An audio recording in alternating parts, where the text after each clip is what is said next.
다음 시간까지만 제가 창세기를 설교하기 전에 몇 가지 기본적인 것 나누도록 하겠습니다. 어려운 거는 안 합니다. 학자처럼 가르친다거나 학자 같이 배워야 된다는 걸 가르치는 것이 아니니까 너무 부담감 갖지 마시고 이렇게 들으면 그렇겠구나 이해할 만한 것들로 우리 생각해 보도록 하지요. 우리 지난 시간에 제가 창세기 그럴 때 이 창세기는 뭐에 관한 책이라는 거 혹시 기억나세요?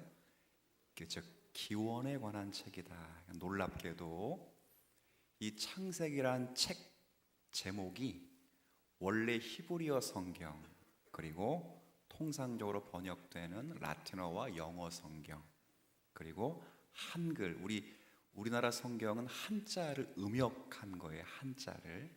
그래서 전부 말은 다른데 의미는 똑같아요.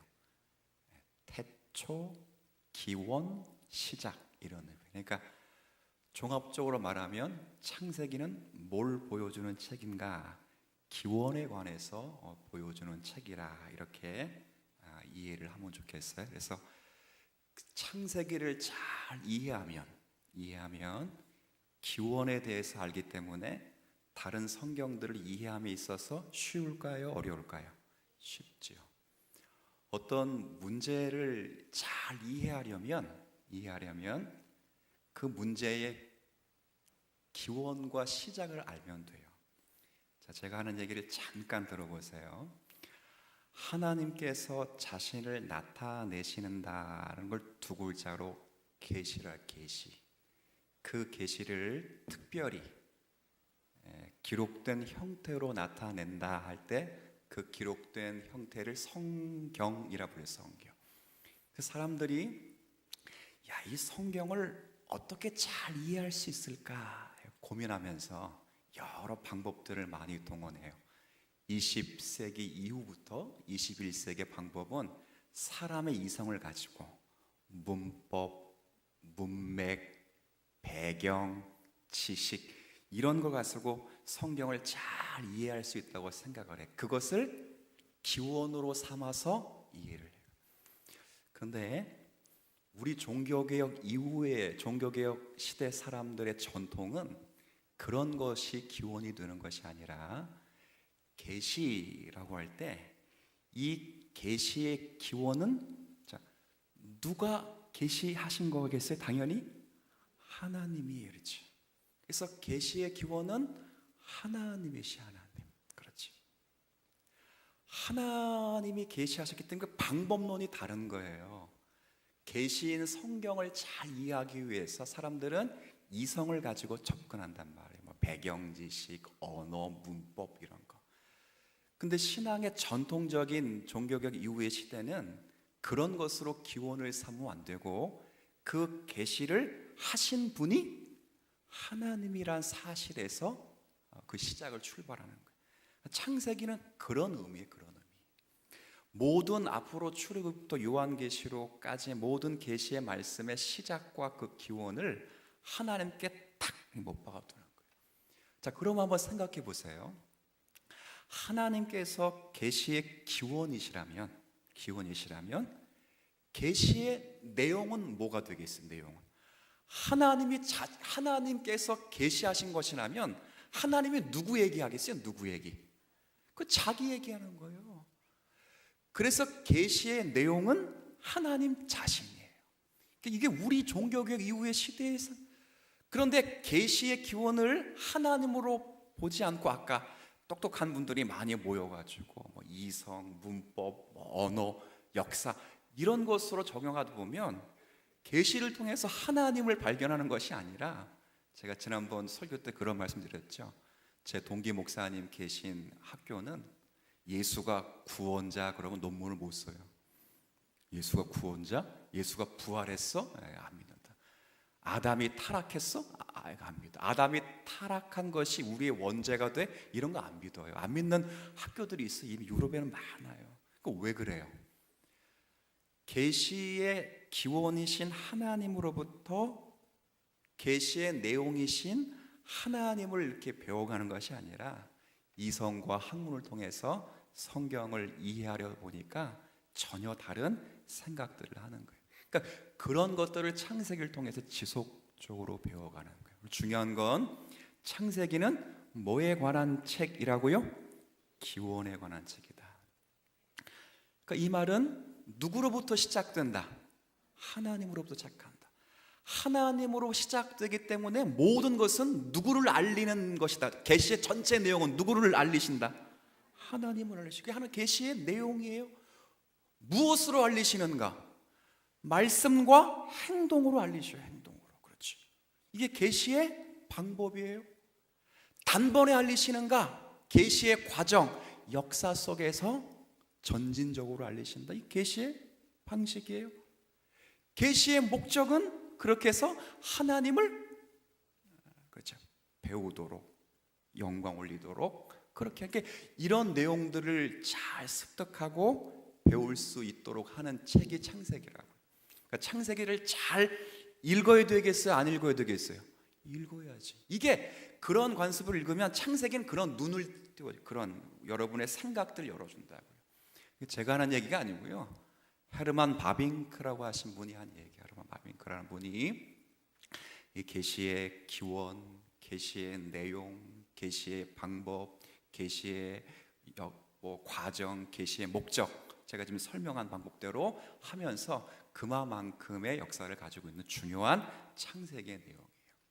그래서 창세기에는 세 가지의 기원에 대해서 이야기를 해요. 첫 번째는 존재의 기원에 대해서. 존재가 무슨 의미냐? 나는 누구인가?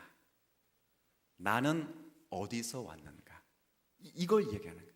그러니까 나뿐만 아니라 여러분을 포함해서 이 땅에 존재하는 모든 만물, 사회, 국가, 창조 세계, 그리고 온 우주는 어디로부터 시작됐는가? 무엇으로부터 의존하고 있는가? 이게 존재의 기원에 대해서 나오는 거예요. 그 다음은 무슨 얘기냐? 그 다음은 타락의 기원에 대해서. 타락. 이게 무슨 말이냐면, 그렇게 만들어진 우리가 왜 우리는 슬픔과 비참함을 겪어야 하는가? 그죠? 여러분 오늘 오실 때 제일 방해가 된 게 뭐였어요? 오늘 잠깐 교육자들하고 신방을 좀 갔는데 차를 멀찌감치 대놓고 한 500m 이상 걸었나요? 잘 기억 안 나. 10분 이상을 걸었는데 10분 가까이 걸은 것 같아. 그런데 야, 이 마스크를 우리는 거의 가까이 있는 줄 알고 그냥 걸어갔다가 500m 이상을 걸어간 것 같은데 마스크 없이 가는데요. 막 배 목사님도 그렇고 저도 그렇고 막 목이 칼칼하다는 생각이 딱 들어요. 그래서 제가 지나가다가 여기 마스크 안 쓰고 다니는 사람 무슨 깡으로 다니는 거야? 제가 이렇게까지 이야기를 했어요. 왜 이렇게 되는가? 왜 이 세상은 창조의 원래 순리와 어긋나게 가는가? 그렇지. 왜 인간은 슬픔과 아픔을 경험해야 되는가? 어제 신방하는데 우리 저 신순자 집사님 뒤에 앉아 계시는데 딸이 이제 시험을 보는데 취업 시험을 보는데 300명 모집하는데 12,000명이 왔대요. 아이고 놀라지도 않네. 그 별거 아니야. 왜 안 놀라? 그죠? 그렇죠. 300명 뽑는데 12,000명이 왔다고요. 제가 이렇게 말씀드린 건 기도해달라, 기도해 주세요. 붙으면 여러분들이 기도해서 된 거고, 안 붙으면 여러분이 기도 안 해서 된 거예요. 제가 책임 넘겨버렸어 오늘 이제. 어제부터 듣고 이거 큰일 났어. 이거 시험 못 붙으면 이거 나한테 얘기한 건데 저한테 얘기했는데 안 되면 이거 능력 없는 종이 되는구나. 오늘 새벽 아침에 기도했다고 주님 제발 붙여달라고. 그런데요, 왜 그런 슬픔을 겪게 되는가? 왜 그런 아픔을 겪게? 뭐 때문에 그런가? 사회가 어려워서 그러지. 사회는 왜 어려운가? 자연의 고갈 때문에 그랬죠. 정치 구조도 인간의 다 답을 근원적인 원인이 뭔가? 이게 타락의 기원에 대해서 쭉 설명하는. 이래서 창조 세계가 일그러졌고 일그러진 창조 세계가 인간의 도덕적 성품을 반영하듯이 인간의 악한 도덕적 성품을 통해서 이렇게 쓰이는구나, 이렇게 보일 수 있어요. 어떤 책을 읽으면? 창세기를 읽으면. 그러면 우리는 이러면 안 되겠다, 이걸 다시 이제 생각하죠. 그래서 존재의 기원으로 다시 올라가면 돼요. 우리가 이렇게 창조되었으니 이렇게 됩니다. 그다음 마지막은 구속의 기원. 보세요. 존재의 기원, 그다음 무슨 기원? 타락. 그럼 타락의 끝인가? 슬픔과 괴로움으로 끝나는가? 그렇지 않다는 거야. 이게 하이라이트, 그래서 하나님은 존재의 기원에서 거룩히 만들었는데 타락을 통해서 일그러진 그들을 그냥 두지 않으시고, 두 글자 뭐 하셨다고요? 구원하셨다. 이게 어디 성경에 있어? 어느 성경에? 창세기에 있어. 이 내용을 쭉 풀어 쓰는 거, 요한계시록까지 이 기원을 대해서 쫙 풀어 쓰는 거예요. 목사님 굉장히 훌륭한 걸 발견해 오셨다. 제가 한 얘기는 제가 믿을 게 못해. 저는 부족하고 능력이 없어. 그런데 다 신앙의 선배들이 해놓은 이야기더라고요. 신앙의 선배들은 그냥 하루아침 눈 감고 배웠을까요? 아니요.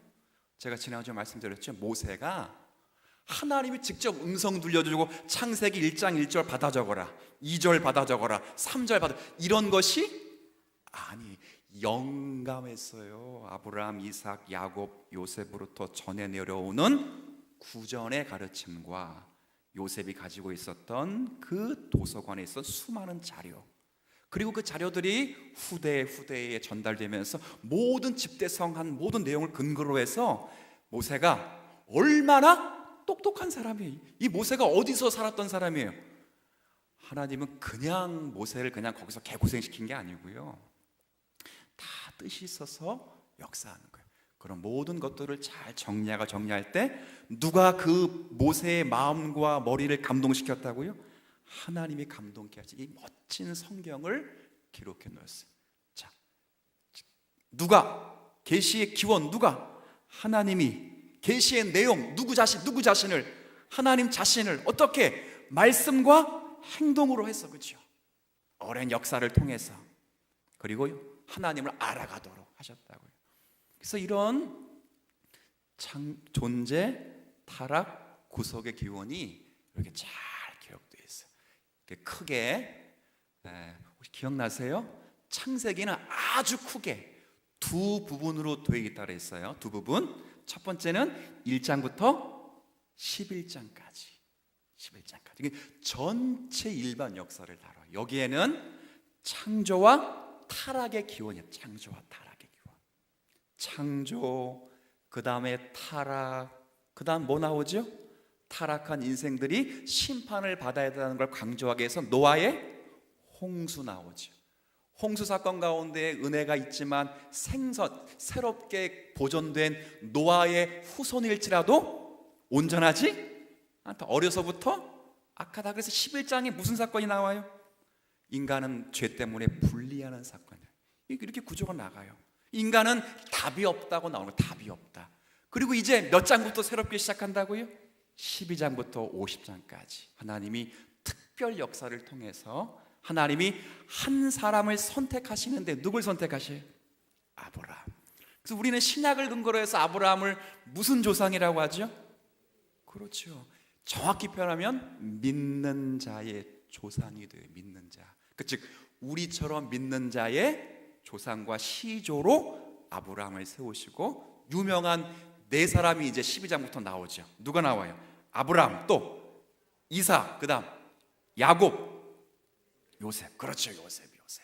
이렇게 해서 하나님이 개인과 족장을 엮어 출애굽 나라를 생성하시고, 그 나라를 출애굽에서 구별시키시고, 구별된 그 나라에 율법과 하나님의 공의를 선물하시고, 그 율법과 공의를 따라 살아가는 백성들의 힘이 부족함 속에서도 그 역사를 펼쳐가시는 하나님의 드라마가 구약 전체 내. 그리고 절정으로 신약에 오면 누가 오셔요? 그 나라를 완성하실, 그렇죠, 오시고 예수로 인해서 완성되었고, 여전히 예수로 완성된 그 왕국을 이해하지 못한 교회들에게 편지를 쓰면서 교훈하시고, 그 교회들을 위로할 때 요한계시록을 통해서 그 교회에 장차 모습을 밝게 하여 힘을 내요. 주님의 왕국 안에 있는 이 모습들을 실현해 날 것을 격려한다. 이 모든 것의 기초가 되는 성경이 어디라고요? 확실하게 알겠죠? 창세기, 다른 건 다 잊어먹어도 이것만 잊어먹지 말아요. 창세기는 중요한 책이다. 아니 뭐 따라하라는 게 아니고 그거는 이해해 주시겠지. 중요하지. 작심삼일여 가지고 우리가 또 읽고 다 이제 어려움을 있을 수 있는데 잘 읽으시면 되죠. 그래서 오늘은 제가 존재의 기원과 타락의 기원을 좀 해야 되는데 제가 빨리빨리 얼렁얼렁 할게요. 간단하게만. 첫 번째, 아까 존재의 기원을 세 가지 기원 기억나세요? 시작. 존재의 기원. 네. 제가 오늘은 1장부터 11장에 있는 존재의 기원과 타락의 기원을 성경을 막 소개해 이렇게 한 것보다 아주 그냥 구도로 간략하게 설명할 텐데 보세요. 이 존재의 기원에는 세 가지를 여러분이 염두에 둬요. 세 가지. 뭘 염두에 둬야 되냐면 의존, 그리고 고귀하다, 고귀, 그리고 책임을 담는 책임. 자, 이제 적으셨던 거예요? 적으신 분들은 다 보시고 이제 자, 이게 의존이라고 하는 것이 뭐냐면 다른 것이 아니라 하나님께서 눈에 보이는 것과 눈에 보이지 않는 모든 것을 다 만드셨다. 여기 오늘 1장 1절에 읽었는데 한번 다시 한번 읽어주세요. 시작. 태초에 천지가 뭐예요? 천지. 하늘천, 땅지. 그럼 뭘 만들었다는 거예요? 근데 유대인 성경에는 그렇게 안 돼 있어요. 하늘과 땅을 뭐라고 돼 있냐면 하늘, 보이지 않는 세계와 땅, 보이는 세계를 만들었다. 그래서 보이지 않는 세계와 보이는 세계 안에 있는 모든 것을 그러니까 천지를 만들었다는 건 단순히 하늘과 땅을 만들었다라는 것을 넘어서 하늘과 땅 사이에 눈에 보이는 모든 세계를 다 만드셨다. 누가? 그렇죠. 자, 그러면 이 말은 뭐예요? 쉽게 말하면 우리는 누가 만들었어요? 이 세상은 누가 만들었다는 거예요? 그렇죠. 그러면 이렇게 만들어진 존재이기 때문에 존재의 기원에서 첫 번째 중요하게 생각할 것은 한 번만 따라해 볼게요. 의존이다. 의존. 왜? 우리를 누가 만드셨기 때문에. 그럼 우리는 누구를 의존해야 되겠어요? 그렇죠. 이것이 존재의 기원에서 제일 중요한 거예요. 그러니까 여러분이 여러분의 인생의 주인이 아니고 여러분이 여러분 스스로의 구원자가 아니에요. 만약 여러분과 저가 내가 내 인생의 구원자고 내가 내 인생의 주인이다 이렇게 말해보면 그게 가장 심각한 죄예요. 죄.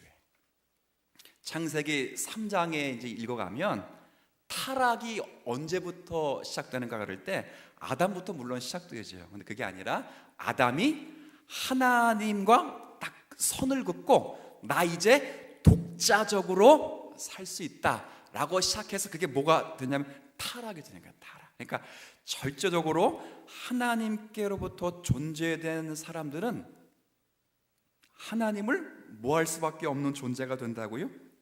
의존하게 되죠. 하나님은 모든 것을 싹 그렇게 만드셨어요. 바꿔 말하면 절대적으로 자신을 의존하도록 한 거죠. 의존하도록.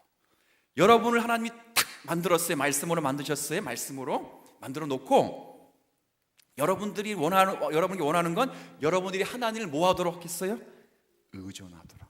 근데 놀라운 것은 의존할 수 있도록 하나님이 여러분들과 이 세상을 섭리하시에요. 섭리. 굉장히 중요한 거예요. 딱 만들어 놓고 의존해라 라고 말씀하신 것이 아니라 의존한 여러분들이 의존할 수 있도록. 왜? 아까 조금 전에 말씀드렸잖아요. 우리는 스스로 우리의 생명과 우리의 구원을 이룰 수가 없어요. 그렇기 때문에 우리가 아무리 노력한들 선을 만들 수가 없기 때문에 하나님이 여러분들을 의존적 존재로 만들어 놓고 여러분들을 스스로 살아가는 것이 아니라 하나님의 도우심을 힘입어 살아갈 수 있도록 지금도 만드신 만물을 말씀으로 보존하시고 통치하시고 다스리시는 하나님이심을 믿습니다. 지금도 그래요. 지금 여러분들을 딱 만들어 놓으시고 여러분들 예수 그리스도의 생명을 부어주시고 그냥 잘 하나 두고 보는 것이 아니라 지금도 여러분들이 그 생명을 고백하고 유지할 수 있도록 하나님이 지금도 돌보시고 섭리하시. 하나님의 섭리의 가장 중요한 자리에 하나님의 백성이 있다는 거예요. 중요한 건 이 존재의 기원에서 중요한 건 뭐냐면 의존하는 존재. 근데 의존하기 때문에 하나님께서 존재하게 하신 거기 때문에 두 번째는 굉장히 고귀한 존재예요. 고귀. 여러분 정말 존귀한 존재. 우리를 누가 만드셨기 때문에. 그러니까 모든 것을 다 하나님이 다 만들었는데 그것과는 구별된 여러분들은 하나님의 형상으로 만들었기 때문에 굉장히 존귀한 자들이에요. 그래서 여러분들이요 마음대로 살면 안 돼. 마음대로. 의존적 존재이기 때문에도 마음대로 살아서 안 되겠지만 어떤 존재이기 때문에? 고귀한 존재, 존귀한 존재이기 때문에 마음대로 살아도 안 돼요. 시편 우리 한번 읽어볼까요? 8편 한번 읽어볼게요. 8편 한번 좀 시편 8편 한번 보세요. 시편 8편 한번 보죠. 8편 4절 5절 이게 여러분들이 아마 노래 찬양에도 많이 고백하는 것들인데 제가 4절 5절 한번 읽도록 하겠습니다. 사람이 무엇이기에 주께서 그를 생각하시며 인자가 무엇이기에 주께서 그를 돌보시나이까. 그를 하나님보다 조금 못하게 하시고 영화와 존귀로 관을 씌우셨도다. 이거 보세요. 5절에 보면 사람을 저와 여러분들을 누구보다 조금 못하게 만들었다고요? 이야, 이게 굉장히 좋아. 그 다음 영화와 존귀로 관을. 이 무슨 말이에요? 영화와 존귀로 관을 씌우셨다는 말이 무슨 말 같아요? 왕처럼 만들었다, 존귀하게 만들었다, 이렇게 만든 거예요. 여러분뿐만 아니라 사람으로 태어나면 누구나 다 존귀한 존재로 사실은 창조함을 받은 거예요. 그렇죠? 거기에 더해서 특별히 예수를 믿게 되면 더 존귀한 거죠. 바울이요 인류를 딱 셋으로 구별해요. 셋. 뭘로 구별하는지 아세요? 인류를 딱 셋으로 구분하는 하나는 유대인, 두 번째는 이방인, 그죠? 헬라인, 유대인과 헬라인, 이게 유대인, 이방인. 세 번째는 제가 한번 안 했군요. 유대인, 헬라인, 그다음 유대인, 이방인. 한번 따라해 볼게요. 아주 쉬워요. 그리스도인. 시작. 이게 바울이요 인간을 구별하는 세 종류의 세 종류. 우리는 뭐라고 얘기해? 흑인, 백인, 그다음 황인 이러잖아요. 흑인, 백인, 황인 그러는데 성경은 바울은 그렇게 인종을 나누지 않고 간단해.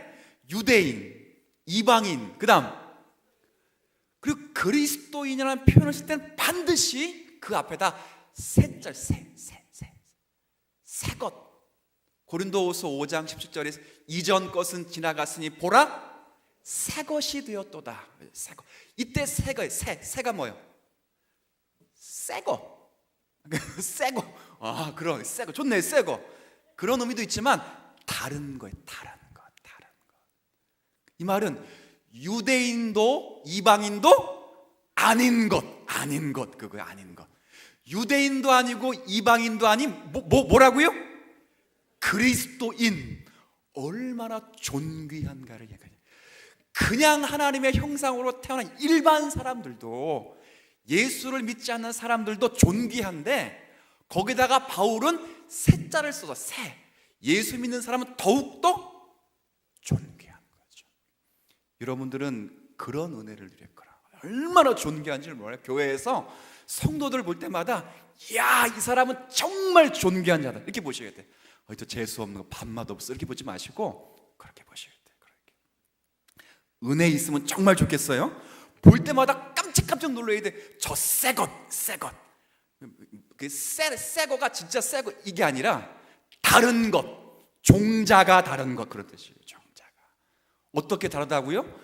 유대인도 아니고 이방인도 아니고 그리스도인. 누구에게 속한 사람? 그리스도에게 속한 사람. 하나님이 자기 아들을 주어서 바꿔놓은 사람, 그리스도에게 속한 사람. 전혀 다른 거예요. 전혀 다른 거라고요. 그만큼 여러분들은 존귀한 주의 백성인 줄 믿으셔야 돼요. 자기 자신에게서 나는 존귀한 사람. 남편이 무시하고 멸시해도요, 나는 존귀한 사람이다. 그게 있어야 돼요. 신앙인들이 뭐 10주구리 그럴 필요가 없어. 뭐 세상에서 막 이렇게 손가락 찬다고 막 기죽어가지고 뭘 그래? 그러지 마. 세상보다 훨씬 존귀한 게 우리들이에요. 아까 우리는 어떤 사람이라고요? 새 것이요. 그 새자가 다른 것이에요. 다른 것.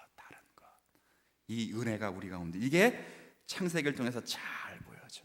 그 다음 존재의 기원을 이야기할 때는 또 하나를 다룰 것인데, 이거 뭐냐면 의존적으로 창조가 되었고 의존적으로 창조된 우리 모든 분들은 굉장히 존귀해요.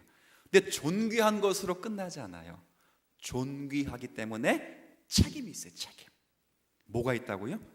책임이 있어요. 책임. 근데 이걸 잘 생각해요. 그러니까 새 것이 아니라면 책임이 없지요. 근데 우리는 새롭게 다른 것이 됐기 때문에 우리에게는 책임이 있어요. 책임. 천지를 창조하셨기 때문에 하나님은 언제나 자신이 창조하신 세계에 굉장히 큰 관심을 가지고 계셔요. 지금도 가지고 계셔요.